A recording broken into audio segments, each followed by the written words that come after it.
అందరికీ నమస్కారం.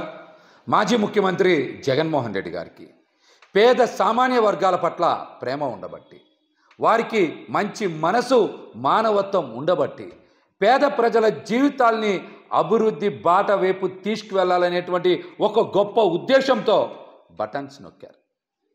5 ఏళ్లలో సుమారు 135 సార్లు జగన్మోహన్ రెడ్డి గారు బటన్ నొక్కి నవరత్నాలను అమలు చేసి పేద సామాన్య వర్గాల జీవితాల్ని అభివృద్ధి వైపు దిశగా పయనించేలాగా వారు ఎంతో శ్రమించారు. అందుకే వాటికి నవరత్నాలని పేరు పెట్టారు, అమలు చేశారు. కానీ ఈ రోజున ఒక్కసారి బటన్ నొక్కడానికే కూటమి నాయకులకి చాలా ఇబ్బందిగా ఉంది. అందుకనే సూపర్ 6 పేద ప్రజల జీవితాలు పీకలు నొక్కడానికే అబద్ధపు హామీలు ఇచ్చారు, మోసపూరిత ప్రకటనలు చేశారు. ఈరోజు అధికారంలోకి వచ్చి 50 రోజులు అవుతున్నా ఒక్కటంటే ఒక్క పథకానికి కూడా నియమ నిబంధనలు పెట్టలేకపోయారంటే వారి పాలనలో దొలతనం మనందరం కూడా అర్థం చేసుకోవాలి. మరి ఎన్ని ఇబ్బందులున్నా, ఎన్ని కష్టాలున్నా జగన్మోహన్ రెడ్డి గారు బటన్ నొక్కారు. ఆ బటన్ నొక్కడం మీద చాలామంది అవహేళనగా మాట్లాడారు. కానీ ఈ రోజున ఒక్కసారి బటన్ నొక్కడం ఎంత కష్టమో పాలనలో ఉన్నటువంటి చంద్రబాబు గారికి, పవన్ కళ్యాణ్ గారికి, పురంధరేశ్వర్ గారికి అర్థమైంది. అట్లాంటిది 135 సార్లు జగన్మోహన్ రెడ్డి గారు బటన్ నొక్కి పేద ప్రజల జీవితాల్లోకి, పేద ప్రజల ఖాతాల్లోకి డబ్బులు మళ్లించారంటే వారి సమర్థవంతమైనటువంటి పాలన గురించి ఈ రోజున రాష్ట్రం మొత్తం చర్చ జరగాలి.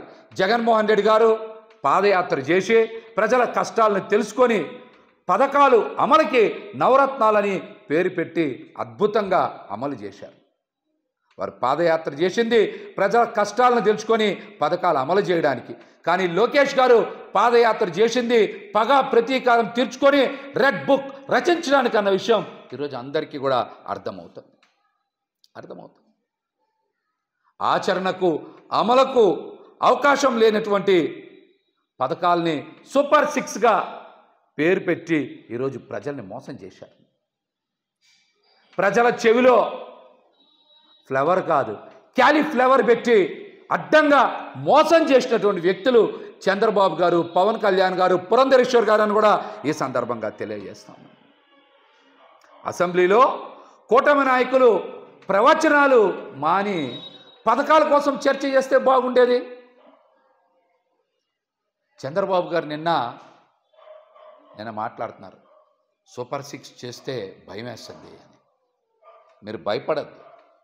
మీరు పవన్ కళ్యాణ్ గారు, పురంధరేశ్వర్ గారు పథకాలు ఎలా అమలు చేయాలి, వాటికి నిధులు ఎలా సేకరించాలని మీరు భయం చెందాల్సినటువంటి అవసరం లేదు.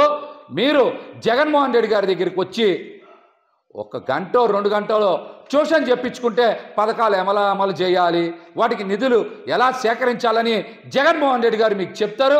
వారికి ఉన్నటువంటి పాలనా అనుభవం, పేద ప్రజల ప్రేమ మీద ఉన్న ప్రేమ అట్లాంటిది. కాబట్టి మీరు ముగ్గురు కూడా చక్కగా జగన్మోహన్ రెడ్డి గారి దగ్గరికి వచ్చి మీరు ట్యూషన్ చెప్పించుకుంటే అద్భుతంగా పథకాలు అమలు చేయగలరని కూడా నేనైతే తెలియజేస్తున్నా. మాటికి మాట్లాడుతున్నారు. జగన్మోహన్ రెడ్డి గారు పారిపోతున్నది చంద్రబాబు నాయుడు గారు, పవన్ కళ్యాణ్ గారు. మీకు దమ్ముంటే జగన్మోహన్ రెడ్డి గారికి ప్రతిపక్ష నాయకుడు హోదా ఇవ్వండి. ఇవ్వకుండా పారిపోతుంది మీరు కదా.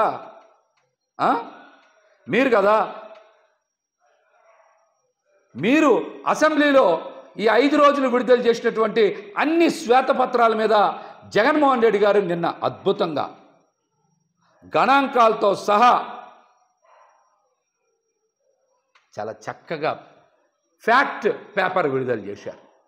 అది ఏదన్నా తీసుకోండి, మీరు ఇసుక తీసుకోండి, మద్యం తీసుకోండి, గనులు తీసుకోండి, శాంతి భద్రతలు తీసుకోండి, పోలవరం తీసుకోండి, అప్పులు తీసుకోండి, అభివృద్ధి తీసుకోండి, ఇలా ఏ అంశం మీదైనా సరే జగన్మోహన్ రెడ్డి గారు సుదీర్ఘ వివరణ ఇచ్చారు గణాంకాలతో సహా.